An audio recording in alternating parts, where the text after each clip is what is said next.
Hello kids, कल हम लोग पढ़ रहे थे कि भाववाचक संज्ञा कैसे एक वचन में भाववाचक संज्ञा रहती है और बहुवचन होते ही कैसे वो जातिवाचक बन जाती है। जैसे मैंने बताया था, अच्छाई शब्द भाववाचक संज्ञा का है और अगर इसको बहुवचन में डाल दिया, अच्छाइयां कर दिया, तो ये बन गया जातिवाचक। अब आज हम लोग ये पढ़ेंगे कि भाववाचक संज्ञा बनती कैसे है।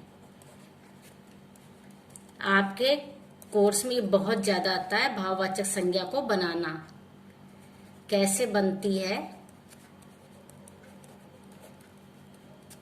ये एक तो बन सकती है भाववाचक संज्ञा जातिवाचक संज्ञा से,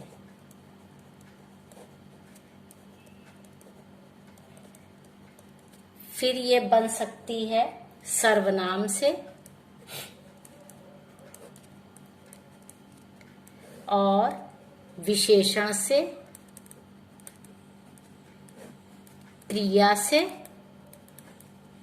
और अव्यय से।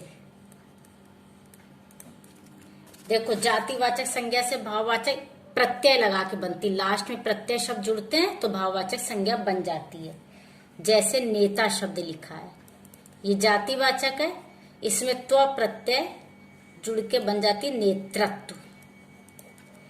जैसे मनुष्य शब्द लिखा है, मनुष्य भी जातिवाचक संज्ञा है, इससे बन गया मनुष्यता।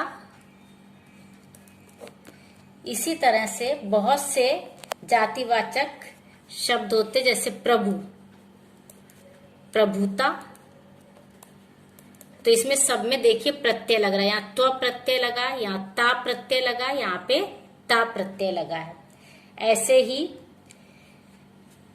कल आपको जैसे बच्चा बताया था हमने, बच्चा में बचपन, तो यहाँ पे पन प्रत्यय लग गया है। तो जातिवाचक संज्ञाओं में प्रत्यय जोड़ देते हैं तो वो भाववाचक संज्ञाएं बन जाती हैं।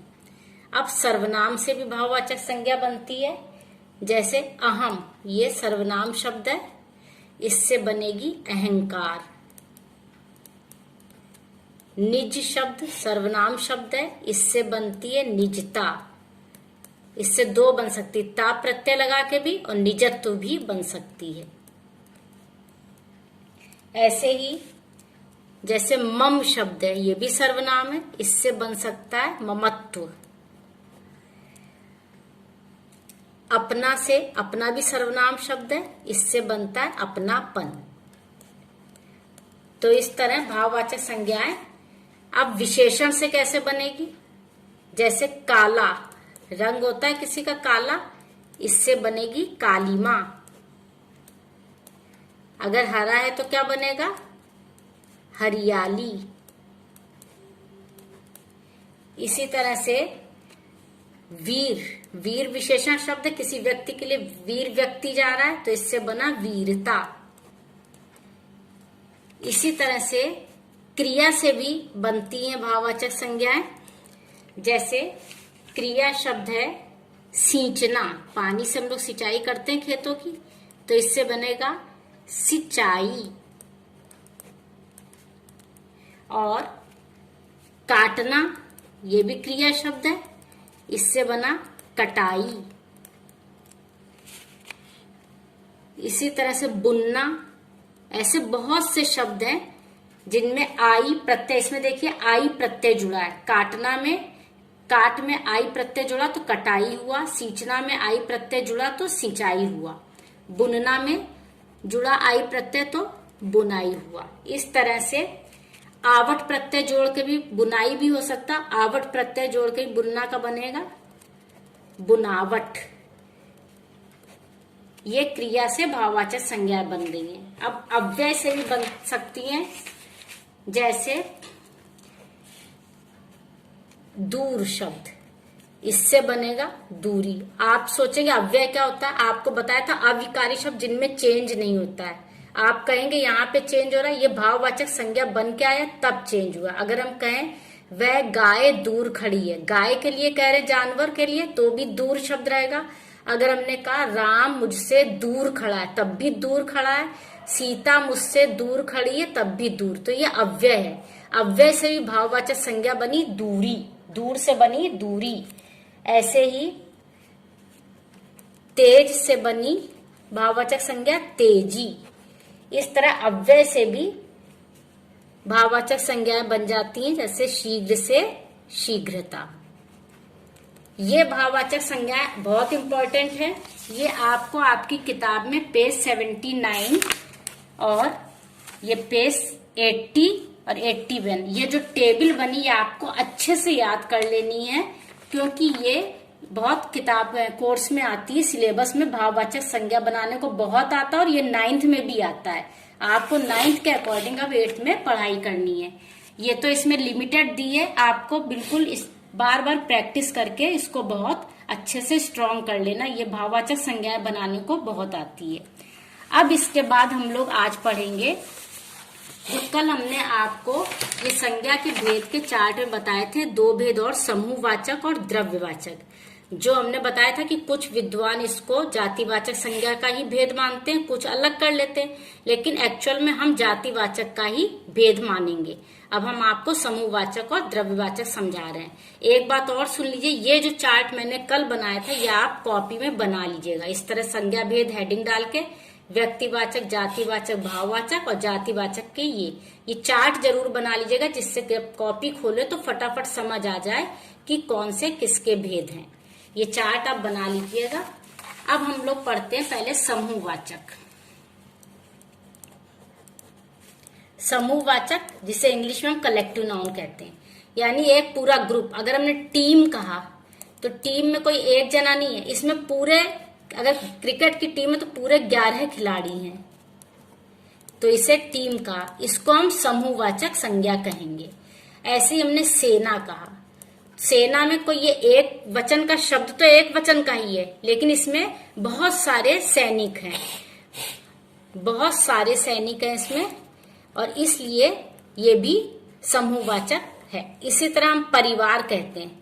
परिवार केवल एक आदमी से तो होता नहीं है, बहुत से लोग परिवार में होते हैं, बहुत से सदस्य होते हैं, तो इसलिए परिवार भी समूहवाचक है। और समूहवाचक संज्ञा एक वचन में ही होती है। हम कहेंगे परिवार, पूरा परिवार खड़ा है, हम ये नहीं कहते पूरे परिवार खड़े हैं। पूरे परिवार कहेंगे तो बहुत सारे परिवार आ जाएंगे, बहुत सारे ग्रुप आ जाएंगे। यहाँ एक परिवार के साथ एक वचन लगेगा, पर इसमें बहुत से लोग हैं, इसलिए इसे समूहवाचक कहते हैं। टीम जा रही है कहते हैं, टीमें जा रही हैं कहेंगे तो बहुत सारी टीमें अलग अलग हो जाएंगी, उनमें अलग अलग खिलाड़ी हो जाएंगे। टीम जा रही है कहते हैं, है तो टीम शब्द एक वचन का, पर इसके अंदर कम से कम 11 खिलाड़ी हैं। ऐसी सेना में बहुत सारे सैनिक होते हैं, इसे हम समूहवाचक संज्ञा कहते हैं। अब एक चीज और समझ लीजिए, अगर आपको दिया गया कि समूहवाचक संज्ञा छाटिए कि टीम खड़ी है, तो आपने इसको छाटा समूहवाचक में। अगर मान लो समूहवाचक शब्द नहीं दिया है और लिखा जाए जातिवाचक संज्ञा छाटिए, तब भी आप टीम को ही छाटेंगे, क्योंकि तब समूहवाचक शब्द क्वेश्चन पेपर में नहीं दिया है। अगर लिखा जाए जातिवाचक संज्ञा छाटिए और सेंटेंस यही वाला लिखा हो, टीम खड़ी है, तो आप टीम शब्द को जातिवाचक में ले आएंगे, क्योंकि मैंने तुम्हें ये चार्ट में बताया है कि जातिवाचक का ही भेद है, समूहवाचक और द्रव्यवाचक। बाई चांस अगर पेपर में समूहवाचक दिया है तो आप टीम को समूहवाचक में डाल दीजिए। अगर पेपर में समूहवाचक शब्द दिया ही नहीं है, जातिवाचक दिया है, तो आप जातिवाचक वाले कॉलम में टीम को डाल सकते हैं, क्योंकि उसी के भेद है। अब आता है आपका द्रव्यवाचक संज्ञा। इसे इंग्लिश में हम लोग मटीरियल नाउन कहते हैं। द्रव्य मतलब मटीरियल, मटीरियल मतलब जिससे सामान बनता है, आपका जिससे सामान बनता है, वो सारे द्रव्यवाचक में जाएंगे। यहां भी वही बात है, अगर आपसे द्रव्यवाचक छाटने को कहें तो आप ठीक है, जिससे सामान बनता है उन चीजों को छाट लेंगे। अगर द्रव्यवाचक दिया ही नहीं है, जातिवाचक दिया है, तो वो चीजें जातिवाचक में भी आ जाती है। जैसे हमने कहा सोना रखा है, सोना मतलब गोल्ड। सोना क्या, इससे जेवर बनते हैं, जेवर बनते हैं, तो ये द्रव्यवाचक संज्ञा है। अगर हमने कह दिया तांबा, तांबे के भी बर्तन बनते हैं, तो ये भी तुम्हारी द्रव्यवाचक संज्ञा है। अगर हमने कह दिया घी, घी से भी सामान बनता है, क्या क्या बनता है? हलवा बन जाता है, सब्जियां बन जाती है, तो ये भी द्रव्यवाचक संज्ञा है। यानी जो भी चीजें ठोस, ठोस मीन्स सॉलिड, सोना, तांबा, धातुएं हैं, जो जितनी भी धातुएं हैं, यानी सोना, तांबा, लोहा, चांदी, जितनी भी मेटल है, धातुएं हैं, वो सब द्रव्यवाचक में गई।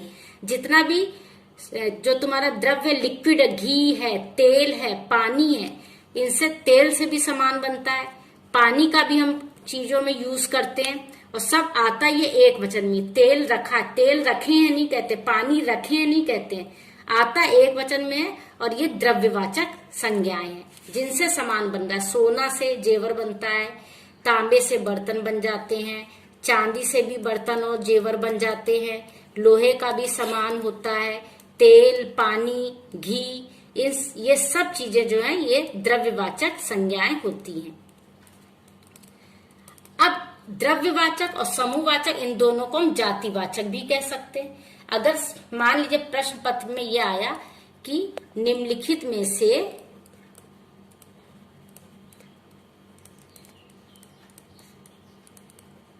जातिवाचक संज्ञा छांटिए, और आपको दे दिया मैंने सोने की अंगूठी बनवाई। अब यहाँ पे दो संज्ञा शब्द है, एक अंगूठी है, एक सोने है। अगर इन्होंने जातिवाचक छांटने को कहा है तो आप सोने को भी छाटेंगे और अंगूठी को भी छाटेंगे। अगर इन्होंने कह दिया यहाँ जातिवाचक की जगह, या फिर कह दिया इन्होंने यहाँ पे द्रव्यवाचक संज्ञा छाटिए, तो आप इसको नहीं छाटेंगे, क्योंकि ये तो बनी बनाई चीज है, ये जातिवाचक हो गई। सोना क्या हो गया? फिर ये केवल द्रव्यवाचक संज्ञा हो गया। अगर इन्होंने जातिवाचक कहा तो ये जातिवाचक में भी आ रहा है, द्रव्यवाचक में भी आ रहा है, लेकिन अंगूठी केवल जातिवाचक में आएगी, क्योंकि अंगूठी बनी हुई है, जो मटेरियल है वो द्रव्यवाचक में होता है। तो ये आप लोग के आज संज्ञा के सारे भेद खत्म हो गए। यहाँ पे आपको द्रव्यवाचक और समूहवाचक में ये ध्यान रखना है कि प्रश्न पत्र में कैसे प्रश्न आ रहा है, उसके अकॉर्डिंग आपको ये छांटना है। इसके बाद आप किताब देख लीजिए, इसमें आपको ये टेबल आपको लर्न करनी है, इसे कॉपी में लिखने की जरूरत नहीं है। यहाँ पे आप बस पेंसिल से लर्न इट लिख लीजिएगा और इसे बहुत अच्छे से याद कीजिएगा। यहाँ पे जातिवाचक संज्ञाओं से कैसे बन रही है, फिर इन्होंने दिया है सर्वनाम से कैसे बनती, इन्होंने थोड़े थोड़े उदाहरण दिए हैं। फिर इन्होंने दिया विशेषण से कैसे बनती, जैसे प्यासा, वह आदमी प्यासा है तो उससे भाववाचक संज्ञा प्यास बनी। वह आदमी मूर्ख है तो उससे भाववाचक संज्ञा मूर्खता बनी। एक बात ध्यान रखो, जितने विशेषण शब्द है इसके अगल बगल में संज्ञा शब्द जरूर होगा। यानी आदमी प्यासा, प्यासा के साथ वह आदमी प्यासा है, वह निपुण आदमी है, इनके अगल बगल में संज्ञा नहीं होगी। मुझे प्यास लग रही है, वह बहुत, उसमें मूर्खता दिखाई देती है, उसकी नम्रता देखने लायक है। यहाँ पे भाववाचक संज्ञा बनाने में ये बिल्कुल स्वतंत्र होता है, और विशेषण में कोई ना कोई संज्ञा जुड़ी रहती है। जब विशेषण पढ़ाएंगे तो और क्लियर कर देंगे। अभी आप लोग केवल ये टेबल याद करना, यहाँ तक ये अच्छे से याद कर लेना। इसके बाद इस किताब से मैं तुम्हें आज असाइनमेंट में कुछ एक्सरसाइजेस दे रही हूँ, क्योंकि इसमें लिंग और वचन भी है जो बाद में पढ़ाया जाएगा। इसमें सारी एक्सरसाइज नहीं देके कुछ, ये एक्सरसाइज नंबर 3, 4 और 5, 6 ये सब दे रही हूँ। इनमें मैं बता दूंगी, बस यहीं तक इसी पेज की एक्सरसाइज दे रही हूँ कि आपको कौन सी कॉपी में करनी है और कौन सी किताब में। ये काम आप आज का आज ही कर लीजिएगा, क्योंकि नहीं तो आपका एब्सेंट मार्क हो जाएगा। Thank you. चलो एक बार एक्सरसाइजेस डिस्कस ही कर देती हूँ। देखो यहाँ लिखा, निम्नलिखित शब्दों के भाववाचक रूप लिखिए, यानी भाववाचक संज्ञा बनानी। रूप लिखिए का मतलब ये, जैसे पुरुष से पुरुषत्व त्व प्रत्यय लगाकर बना, सज्जन से सज्जनता, बंधु से बंधुत्व, अपना से अपनापन। ये आपको भाववाचक संज्ञा वाली लिस्ट में मिल जाएगा, मैं डिस्कस कर देती हूँ। अब यहाँ पे इन्होंने क्या करा, बहुत सारे शब्द दे दिए और 3 कॉलम बना दिए। तुम लोग भी कॉलम ऐसी कॉपी में बना लेना। और यहाँ से एक एक शब्द उठाना। ताजमहल, अब दिमाग चलाओ कि ताजमहल कोई नाम है, तो नाम मैंने बताया था व्यक्तिवाचक में आ गया। मनुष्य, मनुष्य तो सभी होते हैं, तुम भी हो, मैं भी हूँ, बहुत से घर के लोग मनुष्य हैं, यानी कॉमन है चीज, तो जातिवाचक में आ गई। भलाई, भलाई को हम छू नहीं सकते, भले आदमी को छू सकते हैं, भलाई को छू नहीं सकते, तो क्या समझाया था, भाववाचक में आ गया। ऐसे ही प्रेम है, इसको भी महसूस किया जाता है, ये भी भाववाचक वाले कॉलम में यहाँ आ गया। भारत क्या है, नाम है, व्यक्तिवाचक में आ गया। पर्वत क्या है, अब हमने इसमें पर्वत का कोई नाम तो दिया नहीं है, पर्वत तो कोई भी हो सकता है, अगर हम हिमालय कह देते तो तुम व्यक्तिवाचक में डालते, पर्वत कह दिया तो यहाँ डाल देना जातिवाचक में। मिठास कल बताया था, अपने आप कर लेना। राजीव गांधी, ये तो नाम है भाई, कहाँ जाएगा, सोचो कहाँ जाएगा। कवि, कवि का नाम तो नहीं दिया कि सुमित्रा नंदन पंत दिया, सूर्यकांत त्रिपाठी दिया, या कबीर दिया, सूरदास, नाम देते तो यहाँ आता, कवि तो सभी है, ये भी जातिवाचक में आया। क्रोध भाव है, महसूस करते हैं, दिखता थोड़ी है क्रोध, छू थोड़ी पाते, महसूस करते हैं, तो भाववाचक में। दिल्ली कहाँ गया, तुम बताओ। फूल, गुलाब कहा हमने, कनेर कहा, गुड़हल कहा ना, कोई नाम नहीं दिया, कोई भी फूल, तो यहाँ आ जाएगा जातिवाचक में। शूरता, वीरता की तरह, क्या है ये, शूरता, वीरता, भाववाचक संज्ञा है। गंगा फिर नदी का नाम है, अपने आप समझो। वृक्ष, पेड़, कौन सा पेड़ है, कोई नाम दिया क्या, नहीं दिया, कोई भी पेड़, कहाँ जाएगा, सोच के लिखो। बचपन, इसका तो बहुत एग्जाम्पल हम दे चुके हैं, अब अपने आप करना। तुलसीदास जी तो रामचरितमानस लिखी थी, ये तो नाम है भाई, कहाँ लिखोगे, सोचो। शहर, इसका भी कल बहुत एग्जाम्पल दिया, ये भी कर लेना। फिर तुम्हारे पास एक्सरसाइज नंबर 5 आती है, इन्होंने ब्रैकेट में शब्द दिए हैं, उनसे भाववाचक संज्ञा बनाते हुए यहाँ भर देना। कॉपी में सेंटेंस कॉपी कर लेना। हमें अपने डैश का ध्यान रखना चाहिए, स्वस्थ से क्या बनेगा, हमें अपने स्वास्थ्य का ध्यान रखना चाहिए। स्वास्थ्य की स्पेलिंग याद करो, गलत हो जाती सबसे, आधा सा आधा था, ये दोनों आधे आधे होंगे, स्वास्थ्य का ध्यान रखना चाहिए। फिर क्रूरता, इंसान की दुश्मन है नहीं, इंसानियत की दुश्मन है, हमें अपनी आखिरी सांस तक डैश निभानी चाहिए। मित्र से क्या बनेगा, ये अपने आप बना लोगे तुम लोग, बहुत फ्रेंड्स होते हैं तुम लोगों के, मित्र होते हैं, बना लेना। रमेश ने 100 मीटर की दौड़ना में भाग लिया, क्या होगा, इसको भाववाचक संज्ञा बनाओ, दौड़ में भाग लिया। डॉक्टर ने मरीज को नया डैश दिया, जीना दिया, ये भी बना लोगे मुझे लगता है, बना लेना। इसके बाद वर्कशीट ये 6, इसमें ये पूरी एक कहानी टाइप लिखी है, इसमें से तुम्हें व्यक्तिवाचक शब्द उठा के यहाँ लिखने, जातिवाचक यहाँ लिखने, भाववाचक यहाँ लिखने। जैसे प्रत्येक रेलगाड़ी, रेलगाड़ी आपको दिख रहा है, नाम तो दिया नहीं कि शताब्दी राजधानी, कहाँ जाएगा, जातिवाचक में। उम्मीदवारों में भी नाम नहीं दिया है, तो ये भी कहाँ जाएगा, जातिवाचक में। अब एक शब्द देखिए, मेला आ रहा है, मेला का मतलब इसमें बहुत सारे लोग होना, अगर हमने यहाँ पे, इन्होंने 3 ही कॉलम बनाए हैं, अगर ये इसको समूहवाचक देते तो मेला समूहवाचक में जाता, अब इन्होंने तो दिया नहीं है, तो ये जातिवाचक में आ जाएगा। ऐसी उदारता किस में जाएगा, भाववाचक में जाएगा। पंजाब कहाँ जाएगा, ये तो तुम्हें पता ही है। इस तरह से ये पूरा तुम लोग पढ़ोगे। मद्रास कहाँ जाएगा, कोई नए फैशन का प्रेमी, कोई प्रेमी, प्रेमी कहाँ जाएगा, प्रेम यहाँ पे तुम्हारा भाववाचक संज्ञा था, और प्रेमी क्या हुआ, किसी व्यक्ति के लिए कह रहे हैं, तो ये जातिवाचक में जाएगा। कोई पुरानी सादगी पर मिटा हुआ था, पंडितों, मौलवियों, किसी के नाम नहीं दिए, जातिवाचक में चले जाएंगे। और ये यहाँ तक ये पूरा कर लीजिएगा। आपको एक्सरसाइज 6 बुक में करनी है, बाकी ये तीनों आपको कॉपी में करनी है। और भाववाचक संज्ञा बनाना बहुत इंपॉर्टेंट है, ये आप बहुत अच्छे से करिएगा और लिस्ट याद करिएगा। Again thank you.